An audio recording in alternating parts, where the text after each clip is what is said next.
गांव में चलोगे? क्यों? वो गांव वालों का फोन आया था, प्रोटेस्ट कर रहे हैं गांव में। प्रोटेस्ट किस बात का? अपना सरकारी स्कूल था ना, बंद हो गया। अरे यार, बंद नहीं होया हो, मर्ज होया है। मर्ज मतलब? मर्ज मतलब अपना गांव में 2 सरकारी स्कूल थे, दोनों में बच्चे कम कम थे। अब दोनों को मर्ज करके एक स्कूल बना दिया।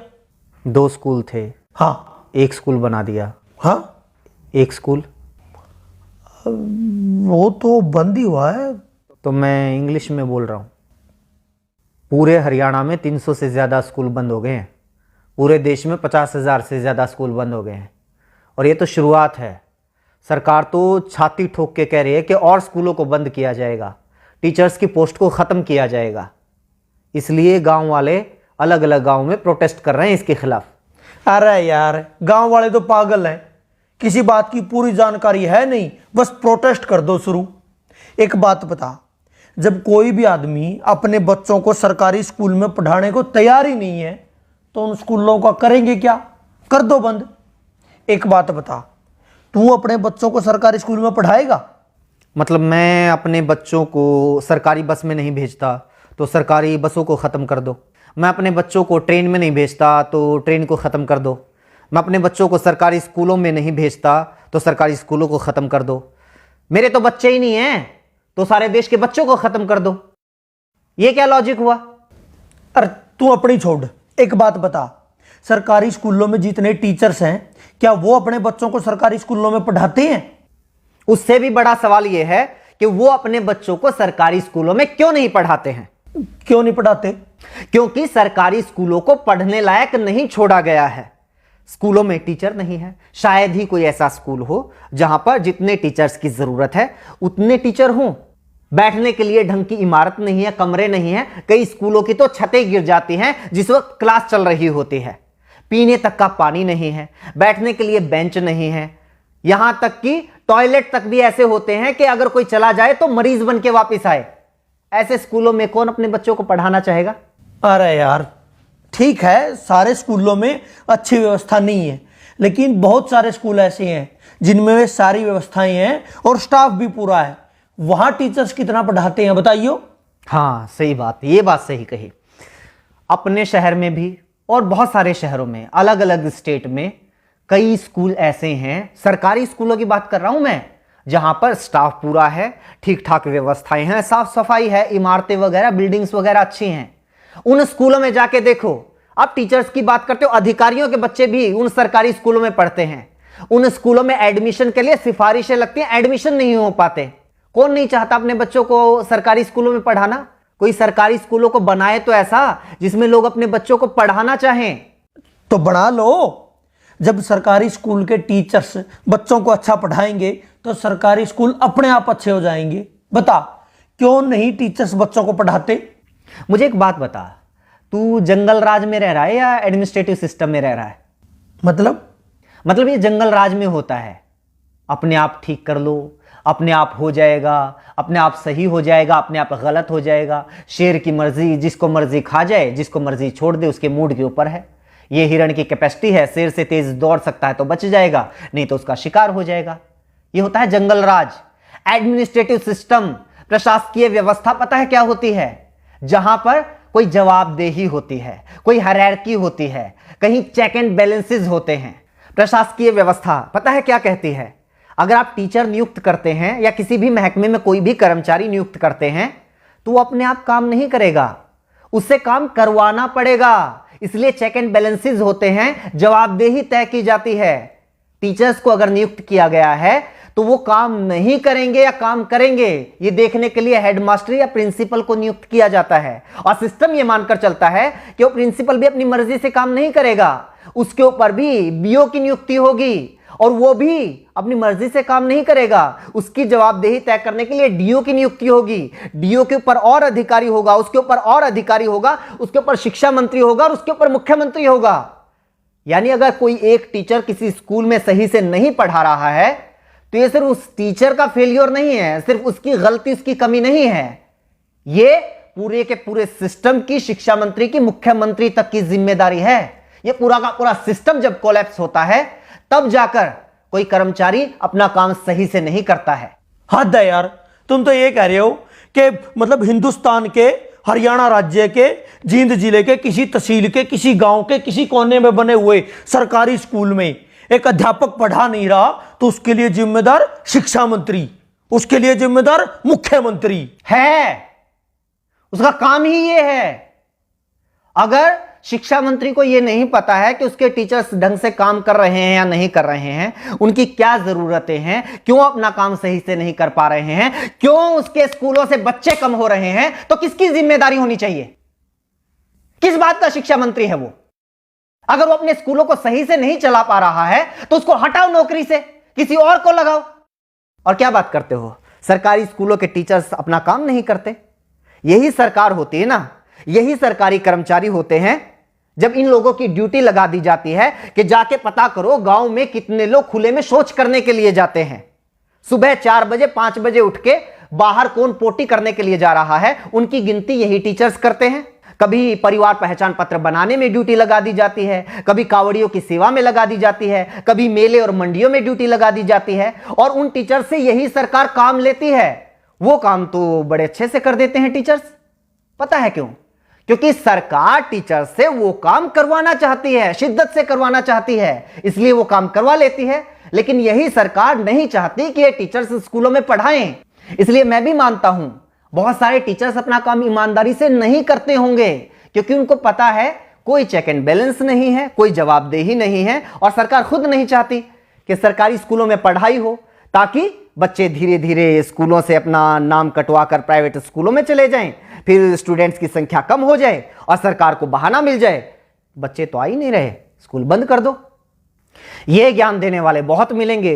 टीचर्स पढ़ाना शुरू कर दो तो स्कूल अपने आप अच्छे हो जाएंगे। लोग रिश्वत लेना बंद कर दो तो अपने आप करप्शन खत्म हो जाएगा। लोग साफ सफाई रखने लग जाएं तो अपने आप स्वच्छता हो जाएगी। लोग प्रदूषण फैलाना बंद कर दें तो अपने आप पर्यावरण अच्छा हो जाएगा।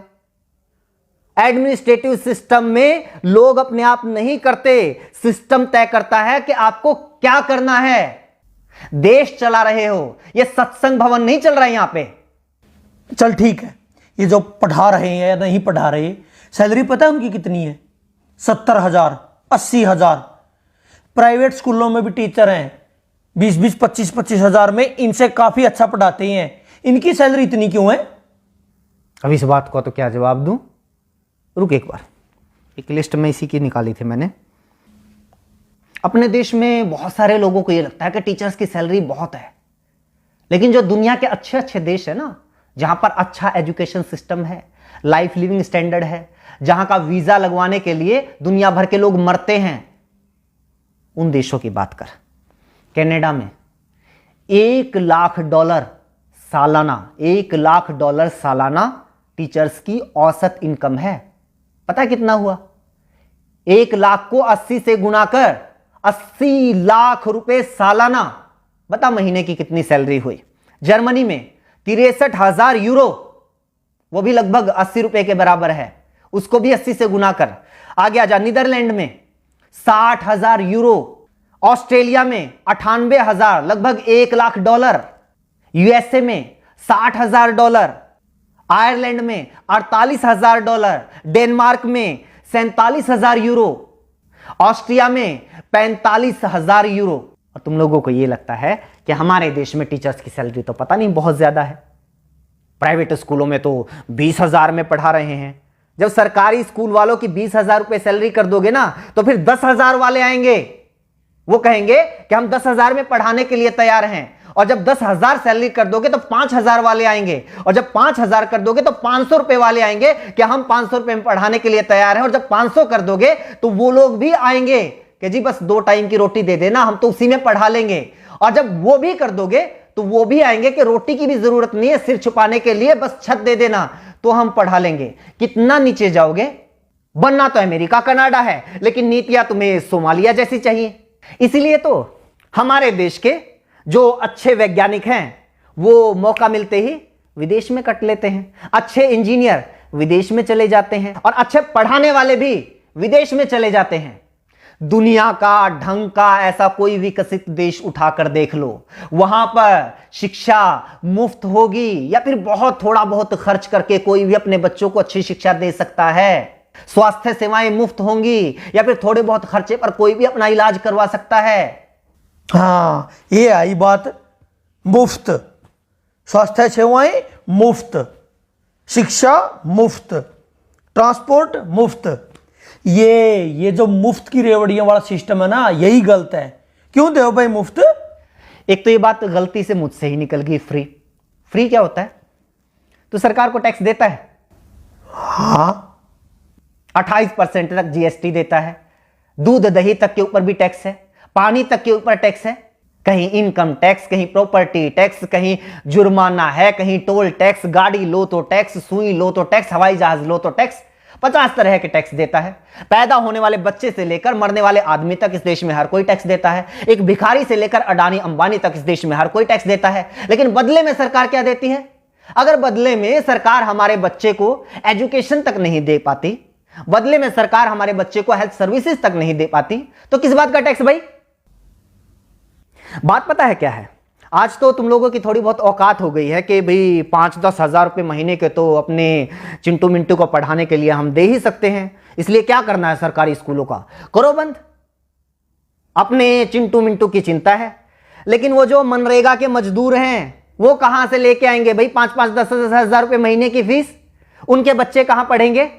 मजदूरों के बच्चे, गरीब किसानों के बच्चे, उन लोगों के बच्चे कहां पढ़ेंगे जो लोग दिन में 100 रुपए कमा के लेके आते हैं और 80 रुपए का पौवा पी के सो जाते हैं बीवी को पीट के? वो बच्चे कहां जाएंगे? अगर ऐसी ही सोच कुछ साल पहले और लोगों की होती तो ना तो किसी मल्लाह के बेटे को अब्दुल कलाम देश के राष्ट्रपति बनना था और ना ही किसी चाय बेचने वाले के बेटे को प्रधानमंत्री बनना था। जाके पढ़ लो इन लोगों का इतिहास, जीवनियां। कौन से सेंट जोसेफ कॉन्वेंट स्कूल में पढ़े थे, इन्हीं सरकारी स्कूलों में पढ़ के इतने बड़े लोग बने हैं ये। और कॉन्वेंट स्कूलों में अपने बच्चों को पढ़ाकर चौड़ा होने वालों, याद रखना कुछ सालों के बाद अपने इन्हीं चिंटू मिंटू का नाम सरकारी कॉलेज, सरकारी यूनिवर्सिटी, सरकारी आईआईटी, सरकारी आईएएम, एनआईटी, सरकारी संस्थानों की लिस्ट में ढूंढते हुए मिलोगे। तब तो नहीं कहोगे कि ना हम तो अपने बच्चों को सरकारी यूनिवर्सिटी में नहीं पढ़ाएंगे, सरकारी कॉलेज में नहीं पढ़ाएंगे, हमें तो डीयू में एडमिशन नहीं चाहिए, पीयू में एडमिशन नहीं चाहिए, एमडीयू में केयू में एडमिशन नहीं चाहिए। तब भी पढ़ा लेना अपने बच्चों को प्राइवेट कॉलेज में या फिर प्राइवेट यूनिवर्सिटी में। पता है क्यों? क्योंकि प्राइवेट यूनिवर्सिटी से डिग्री करने वालों को तो मानते भी नहीं लोग कि ये सही डिग्री होगी, क्या पता फर्जी हो। ये रुतबा है आज भी सरकारी संस्थानों का, और कुछ साल पहले तक सरकारी स्कूलों का भी यही रुतबा था। लेकिन धीरे धीरे धीरे धीरे हालात ऐसे कर दिए कि आज सरकारी स्कूलों को बंद करने की मांग वो लोग कर रहे हैं जो खुद सरकारी स्कूलों में पढ़कर यहां तक पहुंचे हैं। मेरा ऊपर क्यों गर्म हो रहा है? मैं तो ये कह रहा हूं कि मतलब सारा सिस्टम ही खराब है। हाँ तो सिस्टम को सुधारो ना। ये क्या बात हुई? सरकारी स्कूलों को बंद कर दो, सरकारी अस्पतालों को बंद कर दो, सरकारी बस सेवा को बंद कर दो, सरकारी रेलवे को बंद कर दो। भाई ये सारी चीजें अगर सरकारी बंद हो जाएंगी, ये सारी चीजें प्राइवेट हो जाएंगी, तो फिर सरकार क्यों सरकारी होनी चाहिए? 20,000 रुपए में शिक्षा मंत्री भी मिल जाएगा, 25,000 रुपए मुख्यमंत्री भी मिल जाएगा। असल में तो फ्री में मिल जाएगा, असल में तो उल्टा मुख्यमंत्री शिक्षा मंत्री बनने के लिए पैसे देने वाले लोग मिल जाएंगे। इनको भी ले आओ प्राइवेट। सिस्टम को सुधारने की बात करो ना, टीचर्स को दोष देके नहीं नहीं बंद करो, इनकी ज्यादा सैलरी है। वैसे जितना इनका काम है ना, इनके लिए तो 10,000 भी ज्यादा है। मतलब मेरा चाचा का लड़का है, सुबेरे 8-9 बजे स्कूल में जाना, 2-2:30 बजे वापिस आ जाइए, हैं? संडे की छुट्टी, कई बार सैटरडे की भी छुट्टी, फिर होली दिवाली, मतलब छुट्टी पता नहीं कितनी छुट्टी होती हैं, हैं? तनख्वाह 60,000 70,000 रुपये। और यहाँ देखो दिन रात मतलब दुकान में काम करा, होली दिवाली कितने बार तो पता नहीं छुट्टी हुआ नहीं हुआ, 9-10 घंटे कम से कम दुकान खोलते हैं, दिन रात मेहनत करते हैं, तब जाके 2 पैसे आते हैं घर में।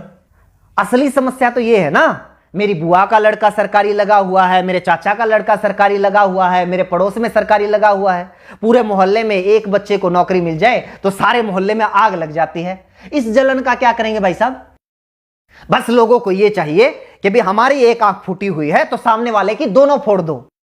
और सरकार भी इस बात को बहुत अच्छे से समझ रही है, इसलिए तुम लोगों को बताती रहती है टाइम टाइम पे कि आज हमने किसानों की दोनों आंखें फोड़ दी, आज हमने मुसलमानों की दोनों आंखें फोड़ दी, आज जाटों की फोड़ दी, आज पटेलों की फोड़ दी, आज बैंक वालों की फोड़ दी, और अब ये सरकारी टीचर्स की फोड़ रहे हैं। तुम लोग खुश? लेकिन नागरिक तो उस दिन बनोगे ना, व्यवस्था तो उस दिन सुधरेगी ना, देश तो उस दिन आगे बढ़ेगा ना, जब खड़े होके कहोगे कि जी सामने वाले की जो दोनों आंखें हैं वो सलामत रहनी चाहिए और मेरी एक आंख फूटी हुई है उसका इलाज करवाओ। तब पता चलेगा सरकार क्या करती है।